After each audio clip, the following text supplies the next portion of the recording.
Hola, hola, hola, y bienvenidos. Welcome everybody to the Love Live Rocking podcast, or as I like to call it sometimes, Love Live Rocking, because this is a show about live music, about the life of people who perform live music, and about the love that the rest of us have for those performers and the music they perform live. Today with us, Mr. Shane Zehner. Did I pronounce that last name right, sir? That's correct. Okay, it seems to have a unique European background. Is there any ancestry that you're aware of for where your last name comes from? It's German and part Polish. Okay, awesome, awesome. Are your parents or grandparents from that area of the world? My grandparents were from Poland, and my on one side my mom's side, and then my dad was German. Okay, the only thing that comes to mind when I think of Poland is the city of Danzig. I believe it's called Dansk, and there's a band called Danzig. But other than that, I'm not aware of any rock bands coming out of that part of the world. But let's talk about what were you doing this week? It seems that a couple of times as we try to schedule this, you were busy doing rehearsal. Can you tell me a bit about what kept you busy this week musically?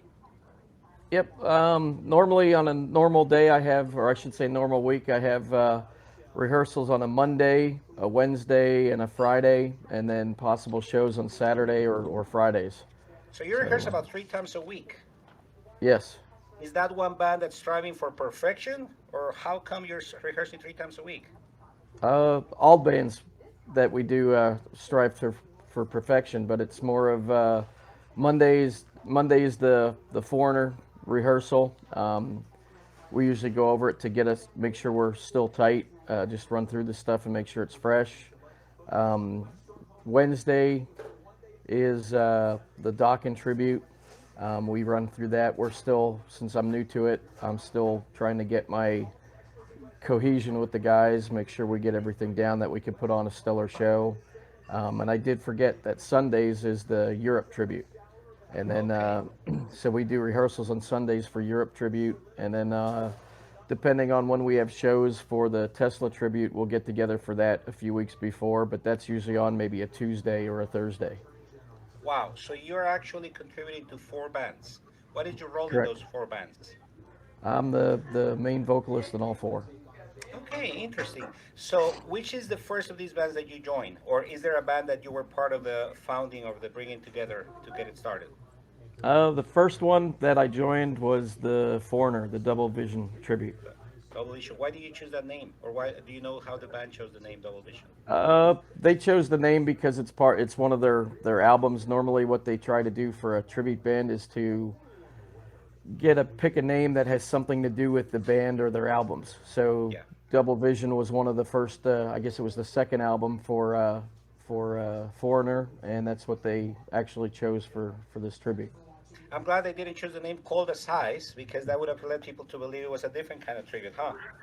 Yeah, there was a tribute called "Cold as Ice" to Foreigner, but they are no longer in cohesion. So we're Okay. the only one in the area now. I guess the name is important. Now, there is something very interesting about the album Double Vision. Are you familiar with the name John Kalodner? Yep. Okay. Do you know the story about John Kalodner and the album Double Vision? No, I don't. So, in recent records, I got familiarized with him in the 90s, I believe, with the Pump album by Aerosmith. And in the back, he's an A&R man, an artist and repertoire. But instead of putting A&R, John Kalodner, he used to put John Kalodner, colon, John Kalodner.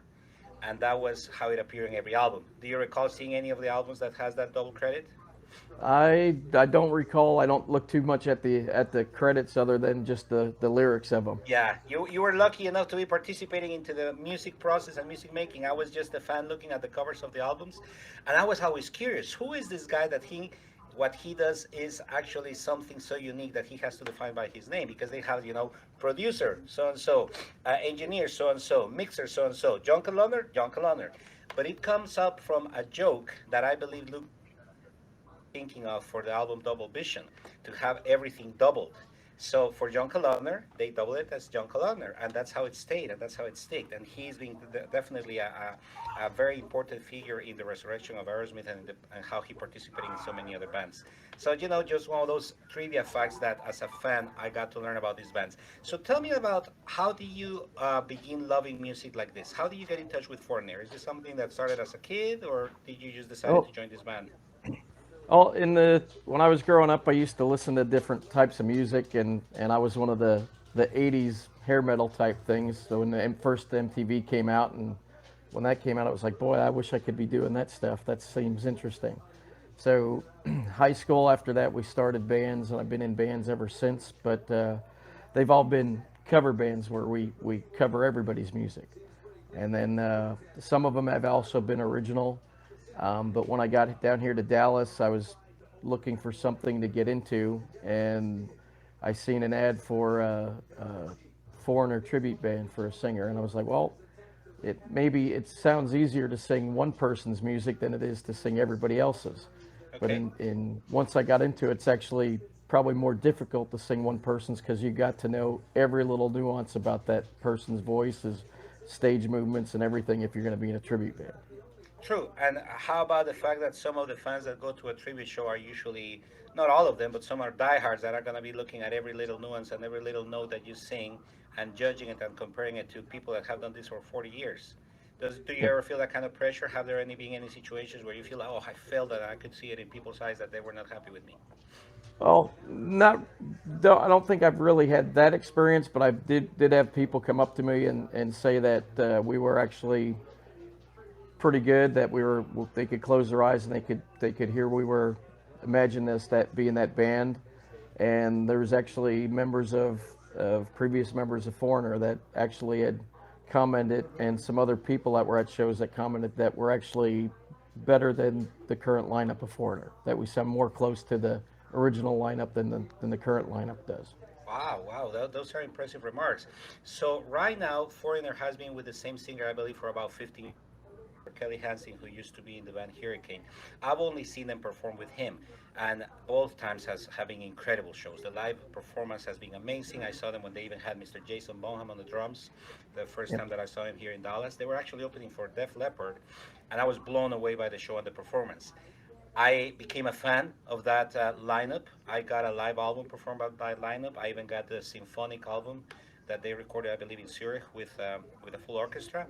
But one of these days, I ended up finding that I did have an old classic live album by Foreigner with Lou Gramm, recording in 1979, and even my kids could tell the difference.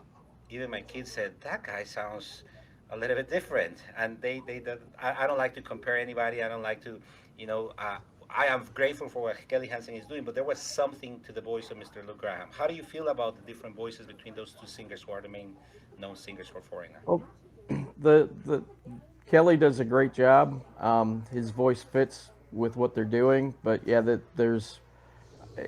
I had people ask me about let's have Lou Graham on The Voice. I'm like, or on The Masked Singer. I'm like, you can't. He's somebody that once you hear his voice, you know who it is. So he has a certain characteristic to his voice that nobody else has, and that's usually what makes a band. I mean, same thing like Tesla, Jeff Keith. There's Yeah, nobody else that sings like that. yeah. So Now, so Now, the good thing is that Jeff Keith has never been replaced, and neither has been Don Dokken, and neither yep. was Joey Tempest in Europe, but in Foreigner he was. So when you go about rehearsing or trying to go back into the details of the original recorded songs, what do you listen to? Do you listen to the new versions, to the recorded versions, to a live album? Is there something that you go back to for We Foreigner? do, we do both. I listen to the live albums. I've listened to the current live albums. I listen to stuff with Kelly, um, but we initially base it off of the studio album. So we'll listen to the studio album, and then we'll get ideas of what we want to do uh, for the arrangement for the song, whether it's a portion of a live version that we want to stick in, or like Jukebox Hero. We do Jukebox Hero, but we do it the way that they did and you've probably seen how they did it with Jason Yeah. Bonham on drums. They And it go and merges do into Whole Lotta Love? yes, yes. We took that and we actually do that. So there's a conglomeration of mixture between studio albums and arrangements as well as the live versions. But Okay. we So all listen to them all. how about the set list with a collection of songs so deep and so popular as Foreigner and the limited amount of time that you might have on stage? How does the process go of selecting which songs to play? Yeah, are you as a singer one that has a very important word to say? Are the guitar players involved in that decision making? How does it go? Is it collaborative? Is it one guy saying this and why? It's a lot of it was. we all got to pick certain songs till we built up the catalog of what we're playing, and then depending on the time slot, we do have a little bit of input from everybody, but it's mostly uh, myself or Russ Contreras, the Mick Jones of the band that put the songs that we're going to do that night. The guitarists will have a little input, but they usually have input of, oh, we need to keep these two together because they're in the same tuning. I don't need to change the guitar. Okay. So musical considerations come into play, and that's very interesting for me because I'm no musician. So there's no way that I could ever have assumed or anticipated that that comes into play, like having to keep the guitar in the same tune. How about which were your choices? Which were the songs that you brought to the band that they hadn't mentioned before, and you say, guys, I would love for us to play this song?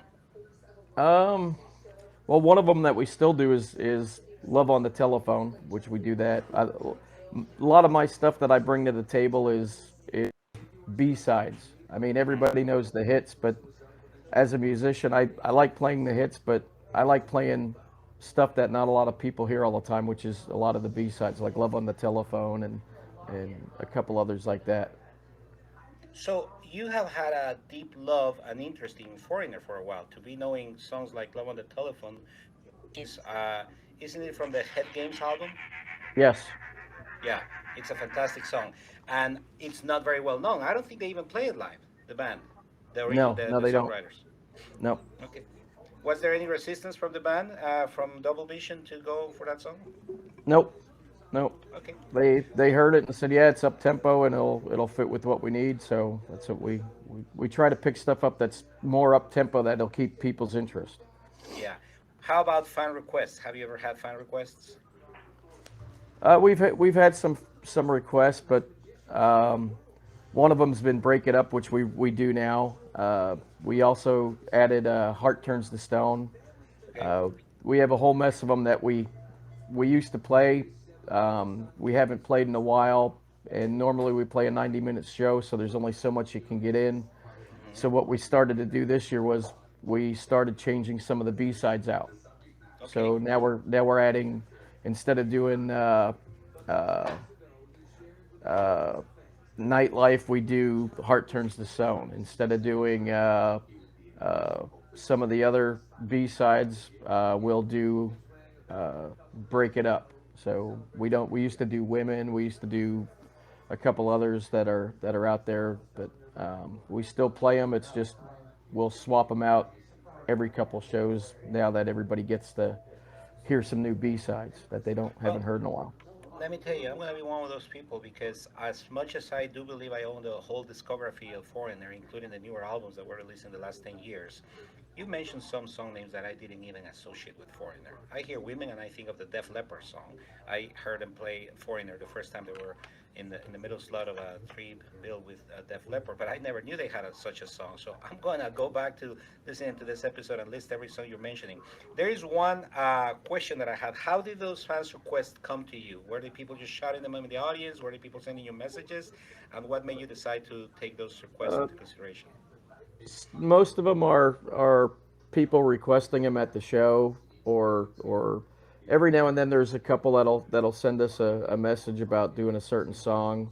Um, one of them that and most of them are B sides like that I'd pick that we come up with. Another one that I picked was "Love Has Taken Its Toll." Okay. So so that was Another a that song was that a makes good me one. think of a different one, makes me think of Saraya. Now, how about the newer stuff? Is there anything of the last couple of records that they did? They did this three box set where they had classics live, classics were recorded, and they threw on a CD. It was a three CD package released by Walmart only about 10 years ago. The lead of song for that collection is called Save Me, and I absolutely love that song. It's sung by Kelly Hansen. Are you familiar with that track? Yep, yep. Is that a track that you consider putting into your show?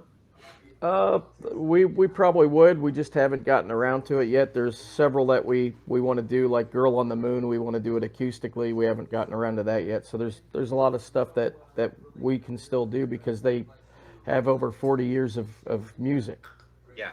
Well, just for the record, if you hear somebody heckling the next show with "Save Me" every time in between songs, that's gonna be Miss Sir, and you at least have the chance to hear from me. I just love Yep. that song. It's a brand new song. Let's go a little bit back. You have been a singer for how long?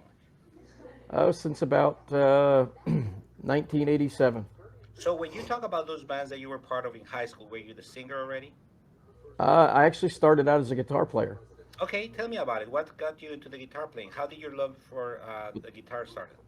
Well, just by watching. I was in school at the time MTV came out, so seeing all the videos and all What were the the hair metal videos that bands stood with the up to you? guitars. Which bands jumped at you and said, "Man, this is something that I'd like to do"?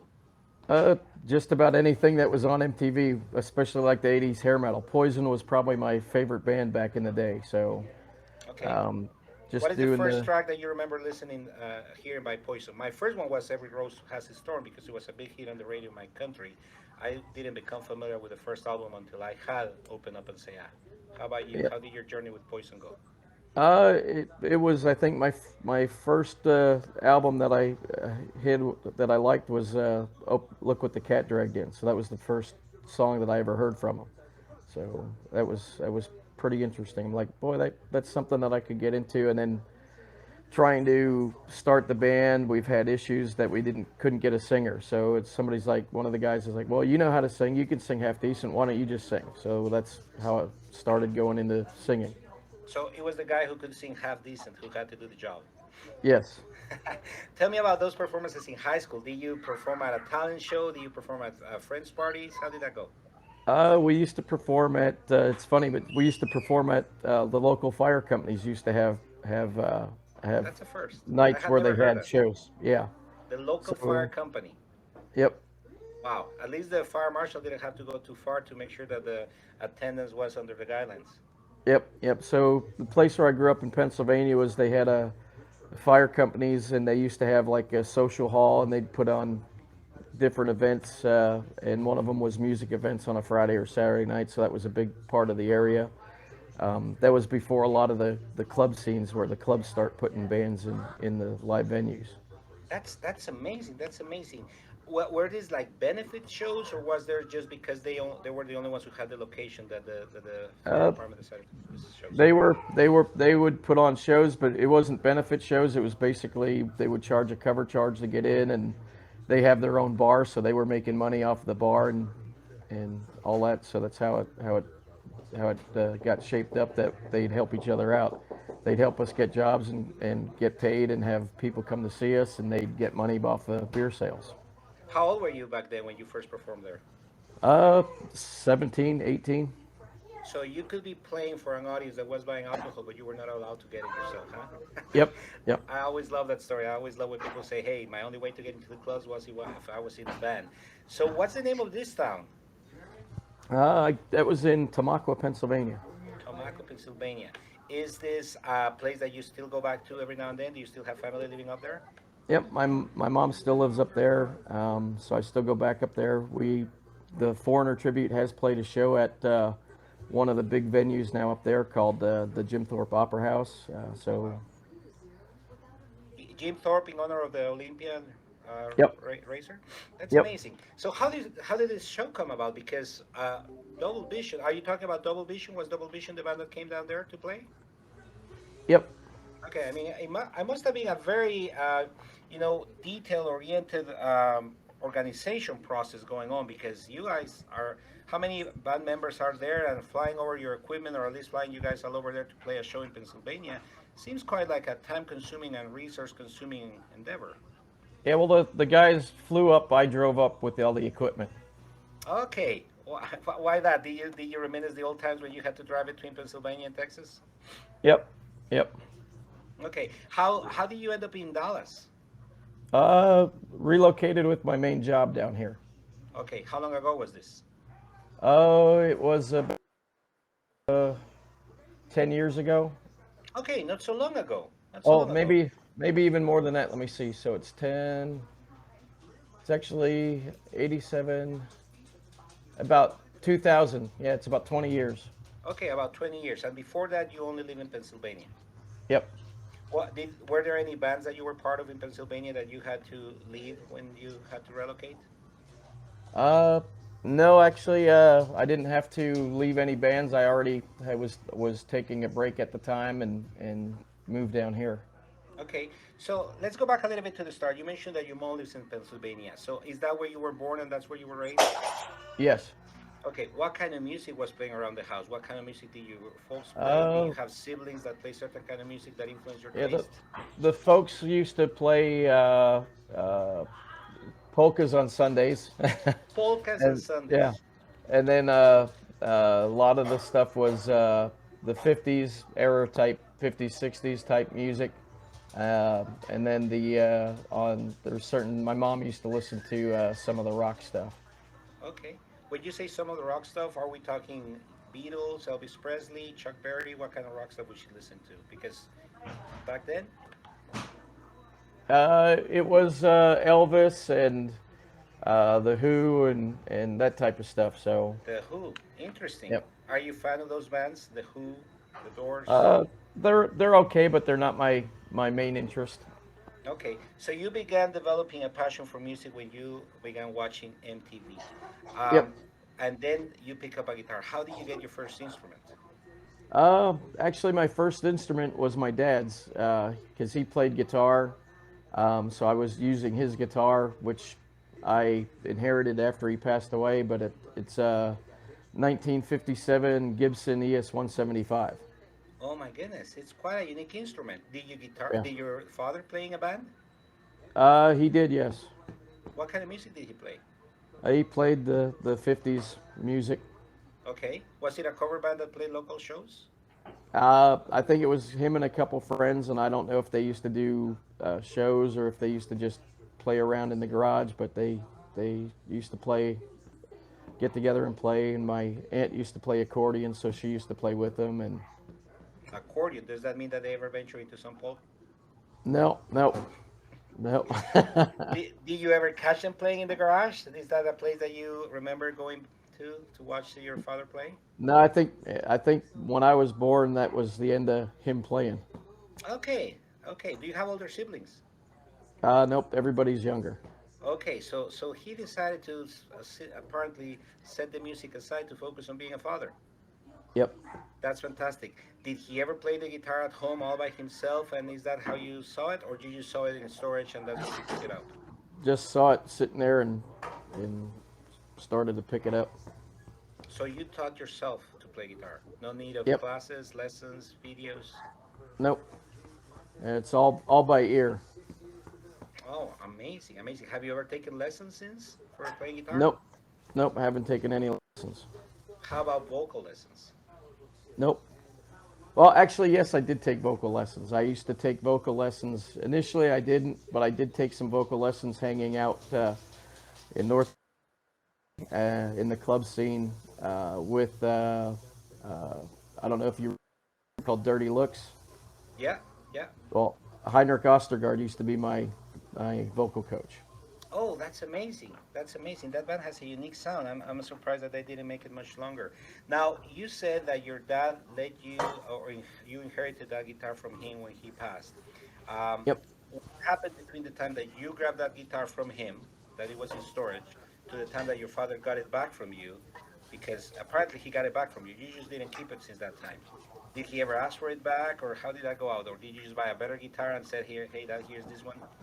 No, I just went and bought after I start teaching myself up to play, and when we started a band and I was going in there, it's like, well, heck, this ain't like the one that they play on MTV, so I needed to go out and get one. I needed to go out and get one that looked like them. Okay. Which one was it? A Flying B? Uh, no, the first one I got was just an Ibanez, uh, the one that Steve Vai played.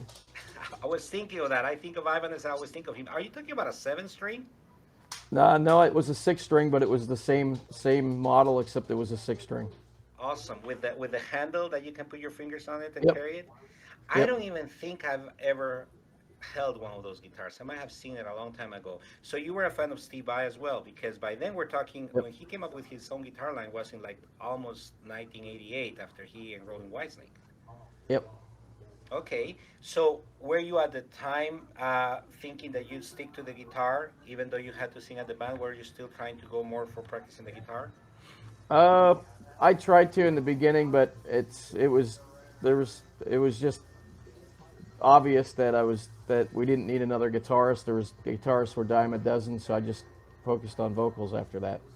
Now, when you are talking about watching MTV and getting your love for music developed at that time, Foreigner didn't have any videos on MTV other than I want to know what love is, which is a ballad that at the time you might enjoy. But the thing is, you seem to be very deep into their catalog. You seem to know a lot of B sides. How did that happen? Because it's not a band that I would think of you grow up to love because of MTV. How did you discover and dig deep into Foreigner back then?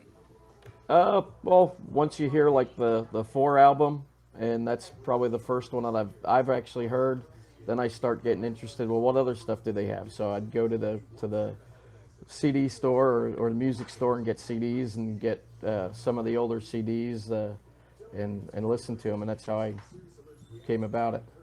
Yeah, yeah. I never got the Agent Provocateur album where I want to know what love is in, but I got the Jukebox Heroes, I think it was called, or Records, that it had only the greatest hits, Yep. and I just wanted to hear more of them, and I just wanted to hear more of them, and that's how I started going back to the other albums. How about your first albums? You said that Open Open Say and Look What the Cat Dragged In by Poison were some of your first records. Which other bands were you purchasing their records from? Um, Skid Row, basically any of the '80s hair metal stuff.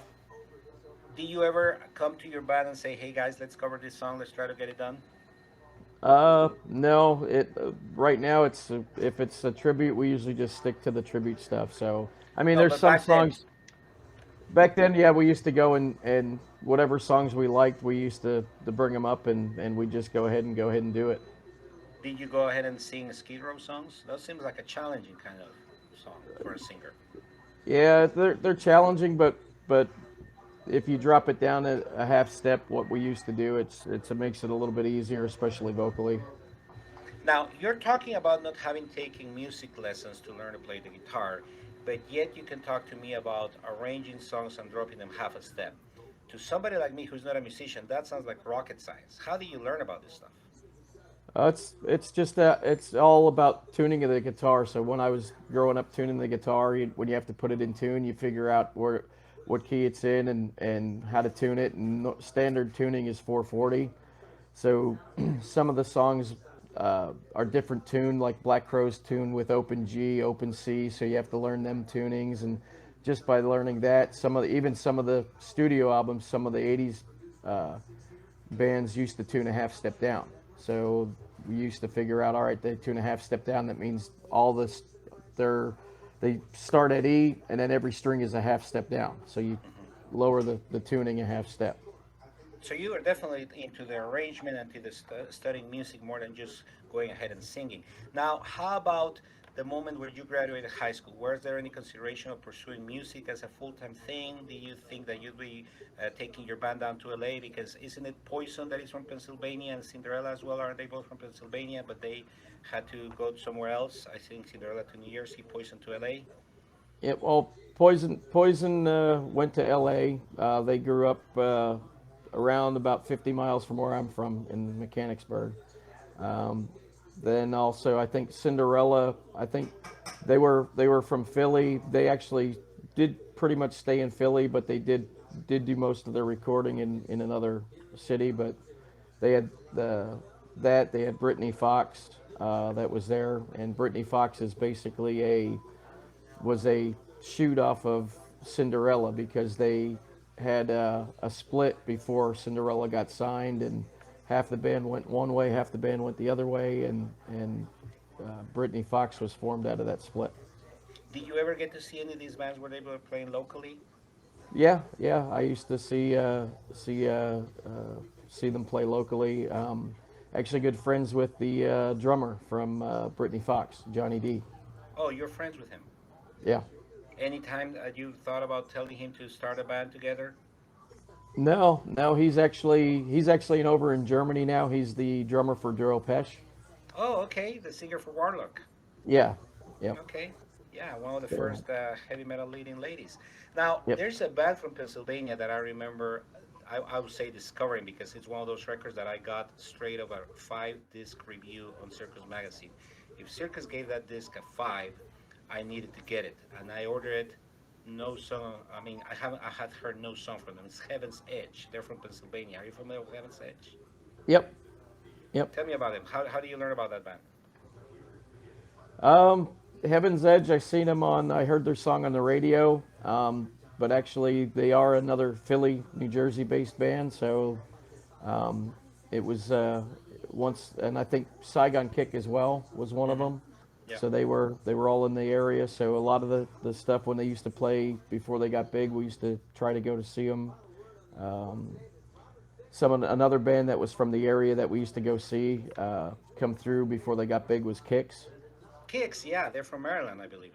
Yep, yep. Yeah, I just saw them play here in Dallas at Amplified in June. I was going back through my pictures to try to get a catalog of all the tribute shows that I've seen last year, and there were about 12 tribute shows, and in the middle of them, June 11th was Kicks. I even had to rearrange my international travel plans to my country to be able to catch that band live. How many times have you seen Kicks live? Oh, probably about six. Okay, that's quite a bit of times. Do you recall your first show, the first concert that you ever went to? Um, yeah, it probably was Poison. Poison. Would it be the Yep, Look at the Cat Dragged In tour? yep, yep. Now, at that time, they were probably an opening act. Do you Yes. recall who was the headliner?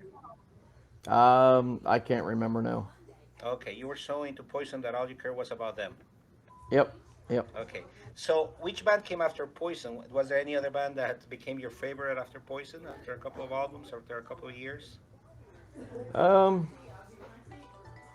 anything rock after that was pretty much stuff that I liked. I probably don't have per se a favorite, but a group that is like anybody that was out in the '80s is what I would go follow.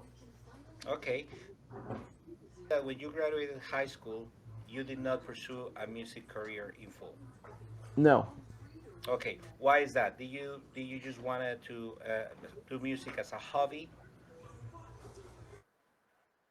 I didn't think I had all the. I didn't think I was good enough to make it to be where I'm at. So or where they're at. So, but later on down the line, when I was down here after I've been in the Foreigner tribute for a while, when Mick Jones or not Mick Jones, when Lou Gramm left his band to go do the tour with uh, John Payne of Asia. Hmm. His actually band called me and asked if we could get something together and keep it going. Wow, So, they call you to audition to take Lou Graham's place. yep, yep. When did So that we happen? actually, about maybe it's about maybe 2, 3 years ago, maybe. Um, we started getting the stuff together. We all agreed, got on the phone and talked, and they already knew me from the other shows because they knew I had a tribute band. They actually Lou knew about us. They knew about us. They posted some stuff on our Facebook page or our EPK about us, and it was just trying to get somebody to make the show arrangements and bookings and that stuff. So we were trying to get Live Nation to pick us up and do all that. Live Nation, I guess, didn't believe who I had in the band, and it took them a while to get on board with it. And then while we were trying to convince them that who we had and get on board, Scott Gilman, the guitarist, saxophone player, actually uh, got another job opportunity with the actor that has the jazz band. I can't remember what his name is now, The actor but that has the jazz band. yeah, I'm trying to think of what his name is now. But he went on tour with him. So we said, all right, we really don't need Scott. Scott did play the rhythm guitarist. We can do it with one guitar. The saxophone stuff, the keyboard player can do. And then right before uh, the same time that Live Nation said, okay, we'll get you all to fly in here to do 2 or 3 songs, and if he's good, then we'll book the band. I got a call from Michael Sterto and said that, hey, I'm going to have to take a break. We'll have to pick this up when I get out. But he got picked up by Mark Slaughter and was Hmm. doing a tour with Slaughter. Okay, so that's where the train passed you by, and you were not able to take that project off the ground. Is that still something that you're hoping for? Is that you're still waiting for Uh, a call? You're still thinking it could happen? if it comes around, that other actor was Jeff Goldblum. Oh, Jeff Goldblum. Okay. Yep. Now, it seems that you have a talent that has caught the attention of major players. Yet you said that when you were in high school, you didn't feel you were good enough to pursue that. How do you feel about that now? Are you confident in your vocal abilities? How do you feel about the fact that you front four bands? You have a tribute band that has caught the eye of the original songwriters, who, as a matter of fact, are one of the biggest sellers in over a few decades in American music. Yep. I'm probably still my hardest critic because I still don't think I'm actually good enough. Okay, okay. How do you feel after people come to a show, you see them enjoying the show like crazy, and they come and compliment you after the show? It feels good. It's just that, like I said, I'm my hardest. I'm always looking at ways to improve. So I never think I'm actually good enough. Even the show at Dawkin, that was my first show. I have about a page long of notes of where I can improve on. Interesting. How do you come? How do you put those notes together? Is this after watching a recording or what? Yeah, well, both. Some of the stuff I take mental notes of during the show. Some of the stuff is seeing what other people took of videos or posted out there. So it's and watching that, and then you can jot down some more notes and places you can improve or make it better.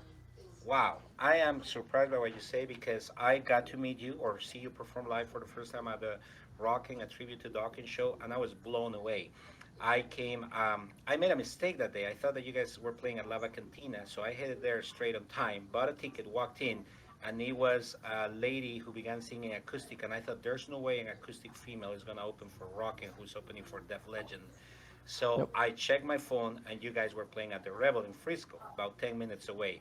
So when I arrived, you were into your third or fourth song, but I saw you there on stage with your stage attire, and I was freaking out because I thought this was another band who was a record label recording act because your stage presence, and I'm talking the four of you.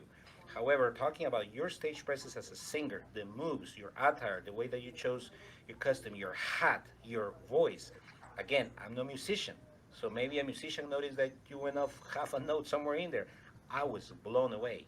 I thought it was an incredible show. The band was firing on all cylinders.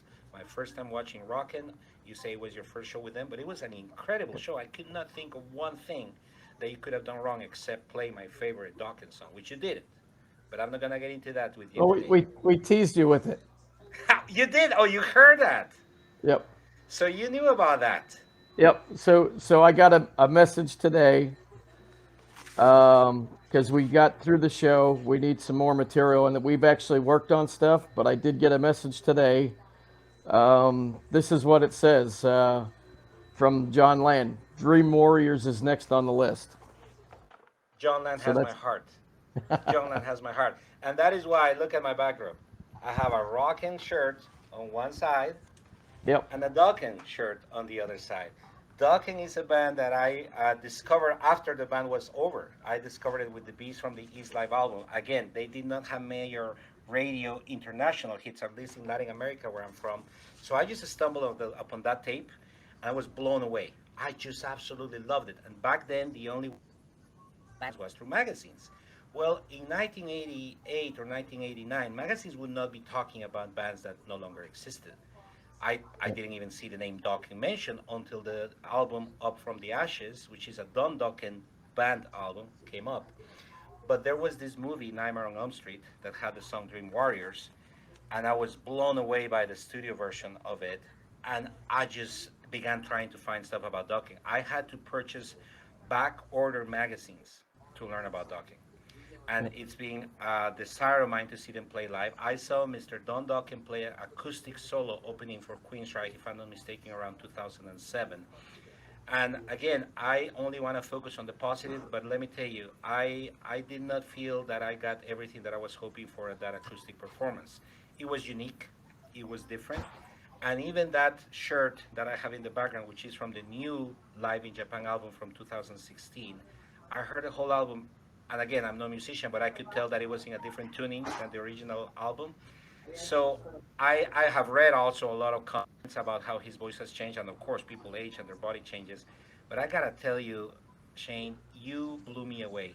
What you presented there on that stage for somebody who loves Dawkins as much as I do, and I'm sure there's bigger fans, it was incredible. Based on that Thank, performance, I've told my kids to listen to like 3 albums now. I even had my 10-year-old daughter listen to the albums.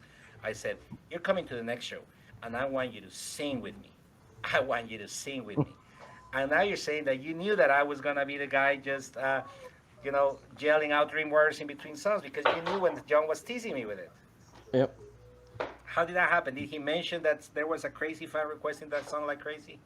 Yeah, no, he said somebody was requesting us to do Dream Warriors, and we already worked on it a little bit. We've gotten through the intro and the first verse and the chorus, but John didn't get to the second verse and chorus yet, so we have it on hold. So we just need a couple more rehearsals with it yet. Well, I'll tell you what, that little 5 second tease is probably my favorite live moment ever. Because Mr. Land was looking at me and I knew he was playing it because of my insistence. And I was like, those notes. I don't know if it's 4 bars, I don't know if it's 4 notes, but that little mini riff of the intro to that song just made me go crazy. And that's the beautiful thing, not only about the live music experience, but about tribute bands. You get an opportunity to hear stuff that the original songwriters don't play anymore. You get the opportunity to hear them fresh because you are going for the best version of the Foreigner songs with Lou Graham. You're going for the best version of the Dawkins songs. And that's something that fans really enjoy. And on top of that, you get to meet and talk to the guys who are playing there on stage. Because to me, you guys are like rock stars. Have you ever felt like that? Is there a time where you come out of a show without a full page of notes, where you're examining yourself and you just come like, "We nailed it this time. This was a great show." Has that happened to you, Shane? Yeah, we've had shows like that, but I still always have a page full of notes to improve on. Oh my goodness! And do you ever go to the next show and thinking, "I was able to accomplish half of those notes. I'm doing better now." We try to, yes. There's times that we do improve. There's some nights that we have off nights as well too. So, I mean, we've tried to do.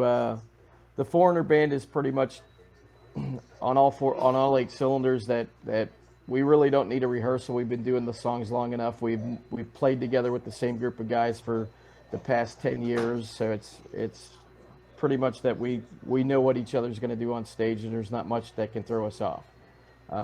So that's makes it a lot easier to try and perform and do the best performance and the best show that you can put on for everybody. Okay, that's great. So how about the other two bands? Because you're also in a Tesla tribute band, and you're also in Out of This World, newer, if I'm not mistaken. Your involvement in these bands come to happen. Well, the Tesla one was funny because one of my friends is the drummer in it, and he had it set up where he had played, I guess, a first show, or I guess with all the guys at the end of the band, and they had other shows booked within the next week, and I guess the guitarist and the bass player just thought they were in too far over their head, and they actually bailed on it and quit. Oh wow. And he calls me up on a Wednesday and says, "Hey, I need somebody to play to sing Tesla." I'm like, "Well, I know a lot of the Tesla stuff from growing up in the '80s and watching MTV." And he goes, "Well, we have a show on Friday and then a show on Saturday."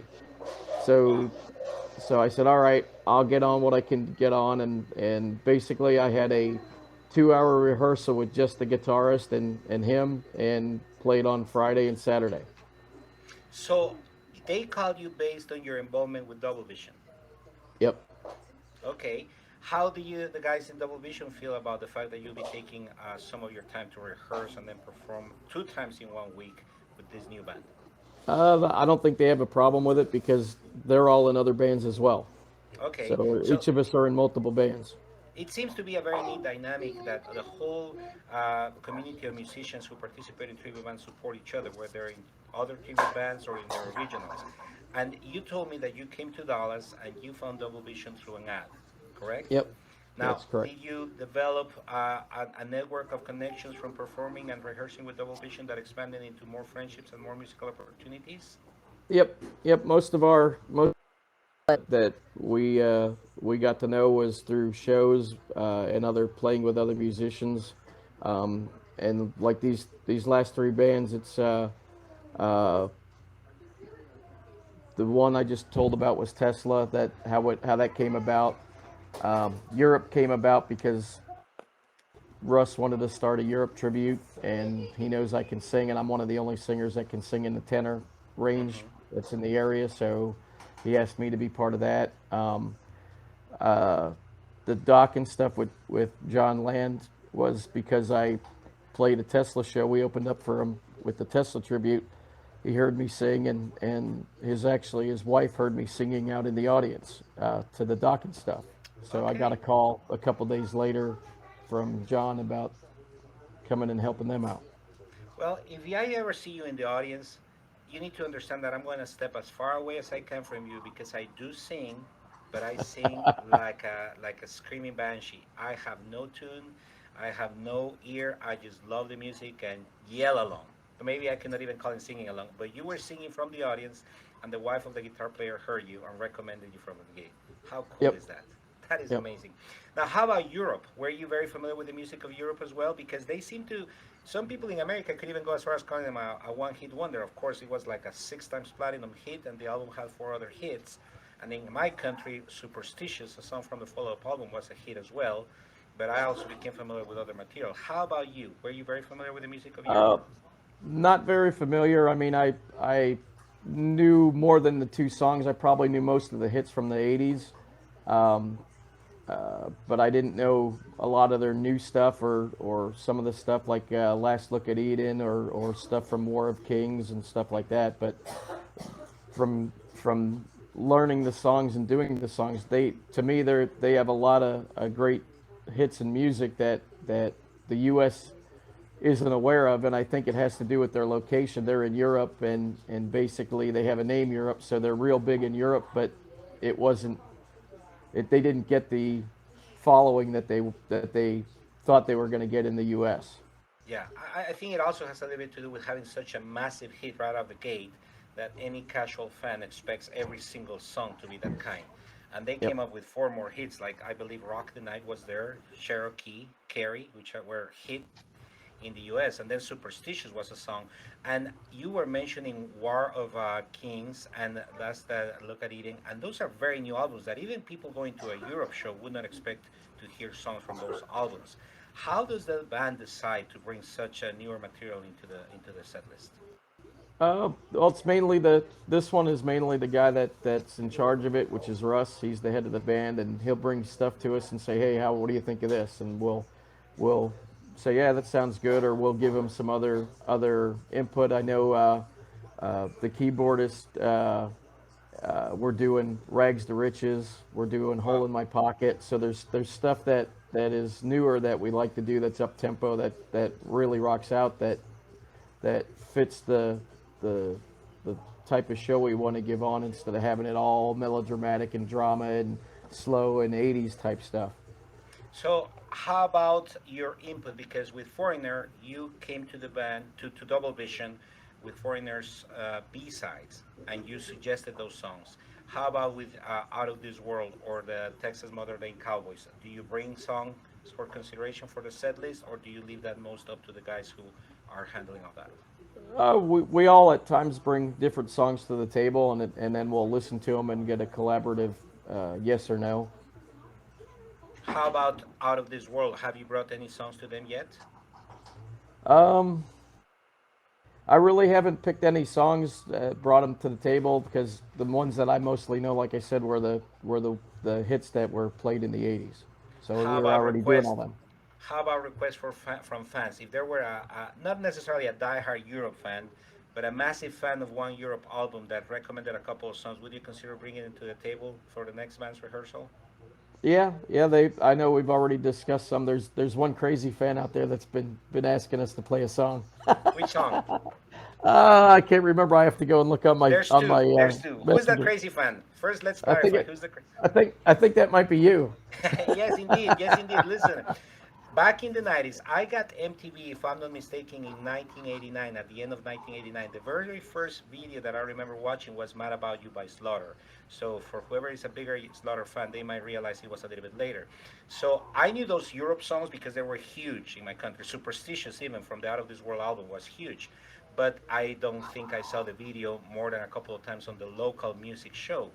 When the next Europe album came, I was addicted to Headbangers Ball. I'd be staying up or maybe going to bed on Saturday like at 7. I was 13 or 14 years old, so that I could wake up at midnight and be watching the whole show. And the new album by Europe came out, Prisoners in Paradise. I love the art of the music video. I love when videos tell a story. And the Prisoners in Paradise has a slow, dramatic intro, and I just absolutely love that song. I was waiting and hoping to catch it the next week on Headbangers Ball. They never played it again. They played that Yep. video only once. Fortunately for me, I had been recording the Headbangers Ball show, and I could go back to the video, and I'm like, this song is beautiful. The CD didn't get distribution in my country. I was not able to get a hold of it until like 2003, 2004, and I found it on eBay for like $3 or $4. I got the CD. Actually, that was one of the very first iTunes songs that I got when you purchased it for 99 cents because I couldn't find the CD. I purchased the song. I didn't purchase the whole album on digital because I've always liked the hard copies. So I purchased the Prisoners in Paradise CD after listening to the song a lot and thinking there must be some other good tracks here.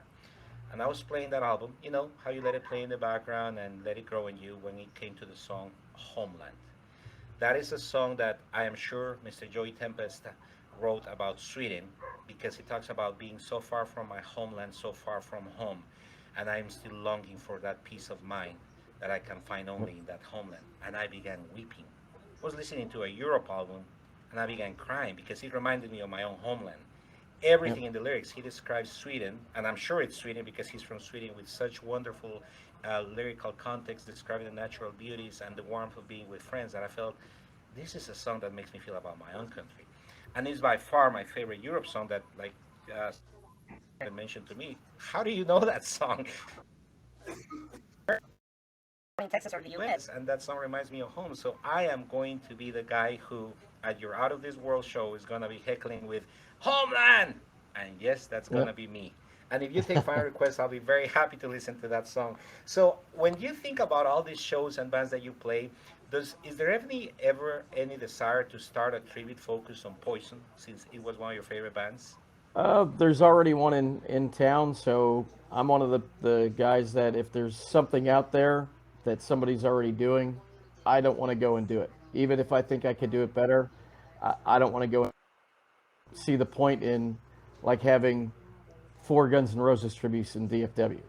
Yeah, It's, I mean, there's enough venue to play and access, but I don't want to be doing something that somebody else is doing. Like right now, the Foreigner tribute, we're the only ones in Dallas. The Tesla tribute, we're the only ones probably. I think there's only one other one in the U.S. yeah. The Dokken tribute, I think there's only one other one in the U.S. The Europe tribute, there's nobody else doing that. Yeah, I completely agree. I was surprised to hear a Tesla tribute, even though they were a huge band. They're still around. They play tours constantly. Now, how about the chance of doing original music? Is that something that you consider if somebody said, hey, I've heard you sing, we have these songs, would you come and sing for us? It all depends on what it is. It wouldn't be out of the question, but it would have to be something that they would probably already have to be signed by a label for me Okay, to go and do that. so Because you right now want some. there's yeah the money right now is in tributes unless you're already signed by a label and you know you're going to get airplay and money. Okay, so an original band is not something that at this point in your life and professional career that you would want to invest a lot of time to develop from scratch, from the ground up. No, no. Okay. Now, going back to Double Vision, going back to the other tributes, it seems to me that the satisfaction of having the original singer of the band that you pay tribute to could be one of your highlights in your career as a singer for tribute bands. Would that be the case? Yeah. The singer is a big important part of it. So Yeah. Now, can you tell me a little bit more? Because I remember that you said that you also got a friend request from Chris Frazier, who was a member of Foreigner, and some other members of Foreigner, of Yep. the guys who were at the heyday in the 70s. Yep. So I do have friend requests on Facebook. We're all friends of guys that are been with Foreigner. Same way with Tesla. I know all the guys in Tesla. I hung out with Frank Hannon. We talk.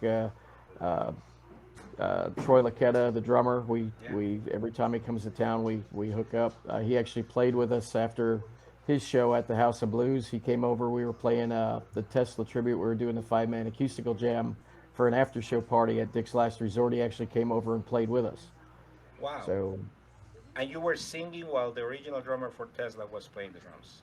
yep, yep, Okay, I bet that comes among the highlights of your singing career. yep, yep. So So did go ahead. and then the foreigner stuff. All the guys, all the production guys, they all know us. They're all friends with us. Uh, so they keep in touch. They've already let me know that they're going to be in town on the 25th of June with Kid Rock. Yeah, they're coming with Kid Rock, and who is opening? Foreigners opening. Yeah. Oh, yeah. They're bringing Grand Funk Railroad and I believe Night Ranger in other shows in other parts of town, but not here. Now that was interesting to me because as big as Kid Rock is, and he's got huge albums. I'm incredibly a big fan of the first album. It seems that Foreigner has been more consistent on the touring circuit. At least once every other year, and with the pandemic, of course, everything changed. But they play huge venues, huge outdoor venues. They even played Dickies Arena in Forward, I believe, 2 years ago. Yep. And I was surprised to see them open for Kid Rock. Do you have any feelings about seeing them become an opening act rather than the headliner? No, they whatever they want to do is fine. They're getting money, so that's what they're doing. So You don't take it personal, right? You're not one of no, those crazy fans that says, "If my band does this, I'm not agreeing with them."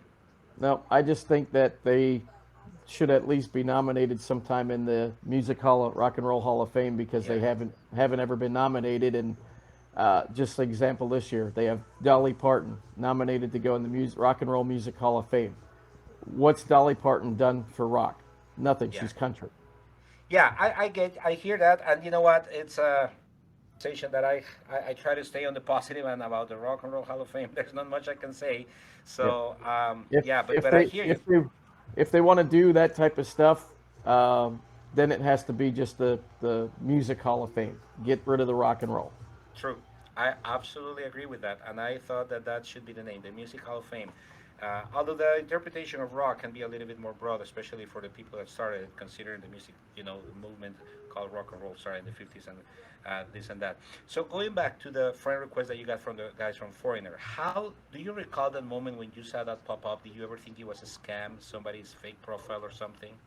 Yeah, actually, the first time, yeah, because the first time, and this was I actually got an email as the first one. So basically, the first time that I got backstage and met Foreigner, I gave Kelly Hansen our business card from our tribute band. And a couple months after that, I got this weird email that said Foreigner in capital letters with a whole mess of exclamation points after it. I'm like, who the hell is sending us something that says Foreigner on it? This has to be spam or something. Yeah. So I actually ran the virus and protection on it. It came back clean, so I opened it up, and it was actually the band reaching out to us that Mick Jones was getting rid of some of his keyboards, and they wanted to know if we wanted one. Wow. Was it? Were they trying to offer it for sale? They actually asked if they were going to give it to us for a real good price because he was selling them, but they wanted to get rid of them, so they pretty much gave it to us almost for free. So Yeah, especially for the value of a piece that must have been played by Mr. Mick Jones himself. It's a yep. huge emotional value. Now, what happened next? What happened after that initial email? How did that evolve from there into having the guys in the band request you as personal friends on Facebook, and from Oh, there to being friends with the whole entourage? yeah. Well, once we did that and we got the keyboard and they shipped it to us, they called us and stepped us through where all the stuff is and how all the settings of the keyboard because it had all their original settings in for each song. They left it in there.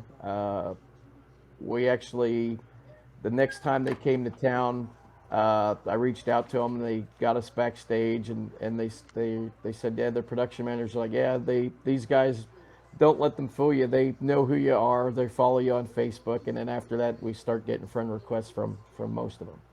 Wow, wow. How do you feel? Do you recall? Can you describe that impression on you? It was like pretty interesting because it was like I, growing up at the time, like even the stuff from Troy Laketta and seeing them on stage playing with Tesla, it's like you're watching them on MTV, you're doing the stuff, and they're out there, they're this big rock star, and you think never in a million years would you think that you'd be friends with them, and turns out several years down the road, you're actually friends with people that you'd never think you were friends with. Yeah, music has brought you to this place, right, Shane? Yep. Okay, so how about the connection with Troy Lucetta? How did that come about? Were they also finding you on Facebook because of the tribute band? They actually found us because of the tribute band, but it was the tribute band was formed out of before them and from James McLester. So basically, he needed a transplant, and they all Troy Laketta uh, reached out. I guess they reached out to Troy and some other people, and Troy was interested in why he needed the transplant and interested in helping people and basically he had mercury poisoning, which was affecting his kidneys and all that stuff and liver, and so that he had to get a transplant. And they actually threw together at Gas Monkey. They threw together a big charity and raised enough money for James to do the get the transplant. And since then, him and James have been real close friends. And then once I got into the Tesla tribute, James introduced me to all the guys, and that's how I became involved with the guys from Tesla. That's pretty cool. That's pretty cool. Do you ever hold any hopes that a similar situation in Europe or the former band members of Dokken, like George Lynch or Jeff Pilson? Although Jeff Pilson is a foreigner now, huh? Interesting Yep. connection there. Yeah. So I think you have met him. Yes. Wow, I'll tell you one thing. As big as fan as I am of so many bands, I am impressed by not only his bass playing abilities, but he's also a producer. He seems to be the one of the most active producers in rock music nowadays. At the same time, being the musical director for Foreigner, which it's kind of an impressive thing. And also, that guy moves on stage like he's 20 years old. I don't know how he Yep. does it. Yep. Well, when I seen them backstage, he was actually he gets a masseuse every night. So before he goes on stage, he has a masseuse. Wow, wow. Well, he certainly deserves it because he puts on a killer show, and that's Yep. something impressive that at this age people are doing it. I never got to ask you, how old are you, Shane? I'm actually I was born in '69, so that's what 51, 52. 50, okay, okay. So, what is somebody your age rocking the stage every weekend when you said that the money is not great, you still have a side job, and you could certainly maybe use the rest of the time off? What brings this desire to be on stage singing these songs by these bands? It's just the love and passion for music, and uh, I enjoy performing. I enjoy singing. I enjoy letting people hear music, and music to probably most everybody. If you would look at it and reflect on it, it's music is the soul's medicine. Indeed, that's a great way to put it. I hadn't thought of that phrase, the soul's medicine. It certainly is for me. It's a window to me. It's a passage through time. It allows me to pass memories of my father to my children who they never met, and it's also an opportunity for me to feel young again. I particularly feel very, very young when I'm listening to you rock the place out with rocking. I'm looking forward to your next show. So why don't you go ahead and tell us now, if people wanted to find out where are you playing next? And a podcast gets recorded and may be heard by people a few months down the road. So let's talk about which are your next shows, but then please tell people where to find the most recent shows on each of your band's profiles. What are the All next right. shows as we talk here in the first week of February 2022? Which shows are coming up for you? Also, the next shows, I got a Double Vision Foreigner show on the 11th at Fat Daddy's, February. The following week, I have a show at Double Vision on Friday at the Dive in Denton. And then on Saturday, the Rockin' Crew is out at Lava Cantina, and we'll be opening up for the Motley Crue tribute, the Crooligans.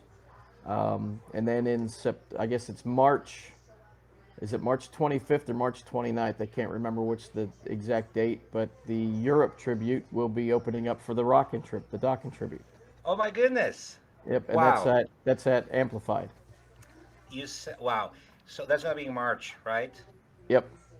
Okay. Listen, I'm not going to hackle the show. I'm just going to tell you straight. It is a dream of mine that Europe gets to play either Prisoners in Paradise or Homeland or both. And I get to hear Rocking play Dream Warriors. That would be an incredible show. But let me tell you something else. You said that your next show is in a couple of weeks in February at Lava Cantina Open for Cooligans, right? Yes. You are going to be playing on February 19th. I'm a guy who has never been very fond of celebrating his birthday, but my birthday happens to be February 19th. So I'm going to be enjoying that show like crazy because I got into Motley Crue before I got into Dawkins music, and I'm just going to be there going crazy for those shows. Now tell us, what are the Facebook pages where they could go for people that listen later or they wanted to find more about you? Hey, if there's any famous singer as well that wants to befriend you on Facebook, where can they find you, Shane? I have several Facebook pages. One of them is the personal one, which is you can find me under Shane Zehner, and then there's two of them that are Shane Zehner official. I think one of them is just Shane Zehner official, and the other is Shane Zehner or Shane Zehner official. So they're the two that I have as the business ones that I do all my promotions on and advertisements for different shows. The Double Vision Foreigner is Double Vision with the number 4 NER on Facebook. You can look us up.